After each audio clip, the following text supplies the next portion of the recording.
खुलुमबाय बेयो बड'लेण्ड इंखं टेलिभिजन दिनैनि रादाबखौ फरायदों आं मलेन बसुमतारिया। दिनैनि गाहाय रादाबफोराव दं। गुवाहाटी मुलुगसोलोंसालियाव गुरुदेव कालीचरण ब्रह्मनि 162थि जोनोम सान फालिदों। दुलाराय बर' फरायसा आफादा प्रेम सिंह ब्रह्मनि 14थि थैनाय सान फालिदों। दिनैनिफ्राय मास्क गानाब्ला 1000 रां जरिमाना। आसामावबो 1 थाखोनिफ्राय 5 थाखोसिम फरायसालिफोरा बन्द थासिगोन। चिराङाव आयेन बेरेखा हाथियार बोखांदों। डिब्रुगड़ इउनिभार्सिटिनि पोस्ट ग्रेजुएट आनजादफोरखौ दोनथ'बाय। मुम्बाइ इन्डियान्सआ 13 रानजों सानराइज हायद्राबादखौ फेजेनो। अजय देवगानआ गोदान सावथुननि खौरां फोसावदों। सनु सुदनि देहायाव कर'ना पजिटिभ। दानिया आबुं रादाब।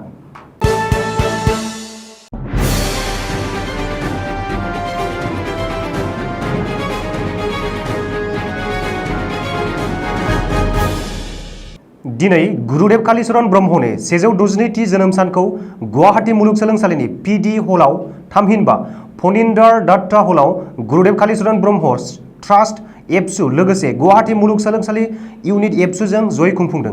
बे हाबाफारिनि गेजेरजों 2021 मायथाइनि गुरुदेव कालीचरण ब्रह्म बान्थाखौ पद्मश्री डक्टर कामेश्वर ब्रह्मनो होनाय जायो। लोगोसे 2020 मायथाइयाव बाल साहित्य पुरस्कार बान्था मोनगिरि डक्टर अजित बर' बिथांखौबो बरायो।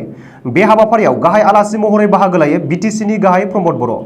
माननि आलासि महरै बाहागो लादों गुवाहाटी मुलुगसोलोंसालि VC प्रताप ज्योति हेनडिक आरो चिफ फ्रेशार SBDPS बाबा मनरन्जन ब्रह्म। बेनि अनगायैबो बर' साहित्य सभानि आफादगिरि थरेन बर' आरो गुबुन गुबुन गिदिरमाफोरा बाहागो लादों।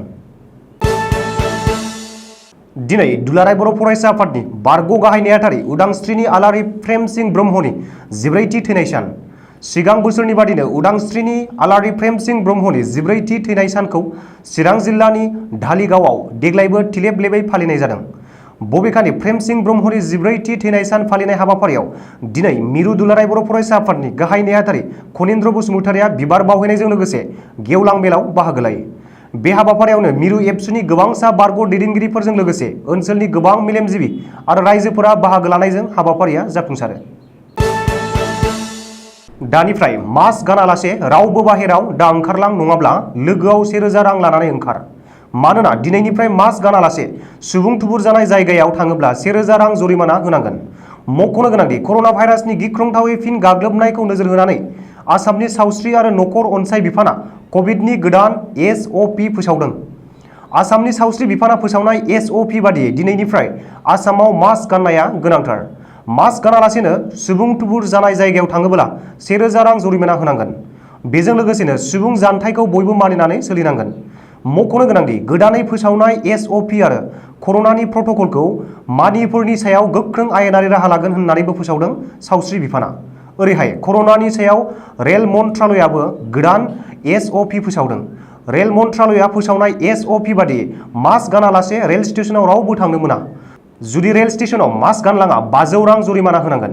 बेनि अनगायैबो स्टेशननि आवथायाव जेराव मेराव खुदै आरो जुमुदै गारनो मोना। बेबादि खालामनाया साजा मोनगोन। आसामावबो 1 थाखोनिफ्राय 5 थाखोसिम फरायसालिफोरा बन्द थासिगोन। कर'ना भाइरासनि फिन गाग्लोबनाया गिख्रंथाव महर लानायखौ नोजोर होनानै फैगौ समबार एबा गाबोननिफ्राय थाखो 1 निफ्राय थाखो 5 सिम फरायसालिफोरखौ बन्द खालामनो थांखि लादों आसाम सोरखारा। बेनि बागै सावस्रि मन्त्रि डक्टर हिमन्त बिश्व शर्माया खौरांगिरि मेल खुंनानै फोरमायनाय बादिब्ला सा 100निबो बांसिन कर'ना बेरामि मोननो हानाय आसामनि गासैबो जिल्लाफोराव 1 थाखोनिफ्राय 5 थाखोसिम गासैबो फरायसालिफोरखौ बन्द खालामनाय जागोन। मख'नो गोनांदि सावस्रि बिफाननि बे बिथोना गाबोननिफ्राय गोहोम गोग्लैगोन। सोरखारि बिथोन बादियै कामरुप मेट्र', कामरुप रुरेल, डिब्रुगड़, नगाव, सनितपुर, काछार, जरहाट आरो तिनिसुकिया जिल्लायाव गाबोननिफ्राय 5 थाखोसिम फरायसालिफोरा बन्द थागोन। मानोना बे समाव मख'जाथाव मोन 8 जिल्लाफोराव सा 100निबो बांसिन एक्टिभ कर'ना बेरामि दंसै। सावस्रि मन्थ्रिया फोसावथिनाय बादिब्ला उननि समाव रायजोनि गुबुन गुबुन जिल्लाफोरखौबो गोख्रों नोजोर होगोन आरो कर'ना बेरामिनि बिबाङा सा 100 बारलाङोब्ला बेफोर जिल्लायावबो 1 थाखोनिफ्राय 5 थाखोसिम फरायसालिफोरखौ बन्द खालामनाय जागोन। आसामनाङै रंजालि बैसागु फोरबो फालिना रंजाफुनाय समावनो चिरां जिल्लायाव गोबांथार बिबांनि आयेन बेरेखा हाथियार बोखांदों। चिरां जिल्लानि रुनिकाटा पुलिस थानानि बेन्दोङाव थानाय सिलिखागुरि गामिनिफ्राय पुलिस बिफाना आयेन बेरेखा हाथियार आरो बेफ्रुग्रा बेसादफोरखौ बोखांनो हादों। सुलुङाव फोरमायथिनाय बादिब्ला चिरां जिल्लानि एडिशनेल एसपि दैदेननायाव रुनिकाटा पुलिस थानानि असि आरो सान्तिपुरनि आइसिआ सिलिखागुरि ओनसोलाव अपारेशन खालामनानै आयेन बेरेखा हाथियार आरो अजद गोनां मुवा बेसादफोरखौ बोखांनो हायो। बे जाथायजों लोगोसे लोब्बा थानाय सासे लिंक मेनखौबो रैखाथि बिफाना एरेस्ट खालामनो हायो होननानै पुलिस बिफाना फोसावदों। पुलिसा फोरमायथिनाय बादिब्ला सिलिखागुरिनिफ्राय गं3 नट 3 राइफल, 7.5 केजि सन्देह गोनां बेफ्रुग्रा बेसाद, गंब्रै प्रेसार कुकार, 140 मिटार मोब्लिब तार, थर 106 आइरन बल, गं 28 बियारिंखौ चिरां पुलिसा बोखांनो हायो।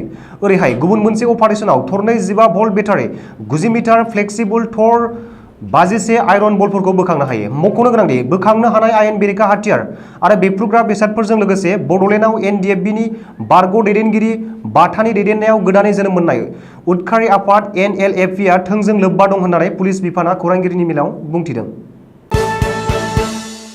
डिब्रुगड़ इउनिभार्सिटिया जानो गोनां पस्ट ग्रेजुएट आनजादफोरखौ दोनथ'बाय। फैगौ 19 एप्रिल खालारखालिनिफ्राय खुंजानो गोनां डिब्रुगड़ इउनिभार्सिटि पस्ट ग्रेजुएटनि choice based credit system (CBSE) आरो नन CBSE आनजादफोरखौ थुंगेनाय गैयै समनि थाखाय दोनथ'बाय।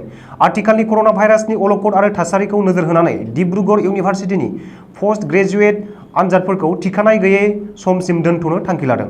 डिब्रुगड़ इउनिभार्सिटिनि कन्ट्रलार ए बरुवाया नटिफिकेशन फोसावनानै आनजाद फावसायनायनि बागै फोरमायथिदों।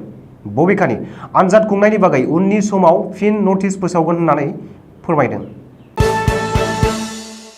आइपिएलनि खनथाम चेम्पियन मुम्बाइ इन्डियान्सआ 2021 आइपिएलनि गुथि बादायलायनायाव सानराइज हायद्राबादखौ 13 रानजों फेजेनो। मुम्बाइआ गिबियाव बेटिं खालामनानै 20 अभाराव 5 उइकेटजों 152 रान बुयो। मुम्बाइ इन्डियान्सनि जानानै क्विंटन डिकाकआ 40 रान बांसिन खालामो आरो वायर्न फिलार्डआ 35 रान बुयो। मुम्बाइनि ट्रेन्ट बोल्ट आरो राहुल चाहरआ साफायाव साथामै उइकेट लायो। नैथि इनिंसआव हायद्राबादआ 19.4 अभाराव 137 रानल' बुनानै जेननांगौ जायो। मख'नो गोनांदि दासिम 2021 नि आइपिएलआव हायद्राबादनि फारियै थामथि जेननाय। बलिउडनि एक्टर अजय देवगानआ मोनसे गोदान सावथुननि खौरां फोसावदों। मिथिनानै मोननाय बादिब्ला सावथुननि मुङा गब्बार। बे सावथुनखौ दिहुननो थाखाय अजय सिद्धार्थ रय कापुरजों आखाइ हमलायदों। बबेखानि गब्बारखौ दिहुननो अजय देवगान फिल्म्स आरो रय कापुर फिल्म्स बेनारजों ज' जागोन। अजयआ फोरमायनाय बादिब्ला फिल्मनि जाथाया सोमोनांथाव आरो फोथायजाथाव जागोन। बलिउड एक्टर सनु सूदनि देहायाव कर'ना पजिटिभ मोनदों।